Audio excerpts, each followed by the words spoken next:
Hi, இன்றைக்கி மீன் புட்டு எப்படி செய்யலான்னு பார்க்கலாம். இது செய்கிறதுக்கு நான் முள் இல்லாத மீன் 2 துண்டு எடுத்துக்கிட்டேன். நீங்கள் வந்துட்டு எந்த மீன் வேணாலும் எடுத்துக்கலாம். ரொம்ப டேஸ்ட்டாக இருக்கும். எப்பவும் ஒரே மாதிரி செஞ்சு சாப்பிட்றத விட இது ரொம்ப டிஃப்ரெண்ட்டாகவும் இருக்கும். இந்த மீனை ஒரு இட்லி குக்கரில் வச்சு ஒரு 10 மினிட்ஸ் வேக வச்சு எடுத்துகிட்டு ஒரு ஸ்பூனால் மசித்து தனியாக எடுத்து வச்சுக்கலாம். நெக்ஸ்ட்டு ஒரு கடாயில் கொஞ்சமாக எண்ணெய் விட்டுட்டு கடுகு, உளுத்தம்பருப்பு, ஜீரகம் சேர்த்து பொரிஞ்சதுக்கப்புறமா கட் பண்ணி வச்சுருந்த இஞ்சி, பூண்டு அதை சேர்த்து நல்லா மிக்ஸ் பண்ணணும்.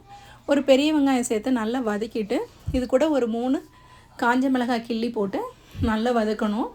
நம்ம பிச்சு வச்சுருந்த அந்த மீனையும் ஆட் பண்ணிக்கணும். மீனில் கொஞ்சம் ஈரத்தன்மை இருக்கும், அது போகிற அளவுக்கு நல்லா பரட்டி விட்டு வறுத்துட்டு அது கூடவே மஞ்சள் பொடி, 1 ஸ்பூன் அளவுக்கு மிளகு பொடி, இந்த மீனுக்கு தேவையான அளவு உப்பும் சேர்த்து நல்லா வதக்கணும். கடைசியாக நம்ம வந்துட்டு மல்லி இலை தூவி இறக்கி சாப்பிட்டு பாருங்கள். டேஸ்ட்டு சூப்பராக இருக்கும். இந்த வீடியோ பிடிச்சிருந்தா லைக் பண்ணுங்கள், ஷேர் பண்ணுங்கள், சப்ஸ்கிரைப் பண்ணுங்கள்.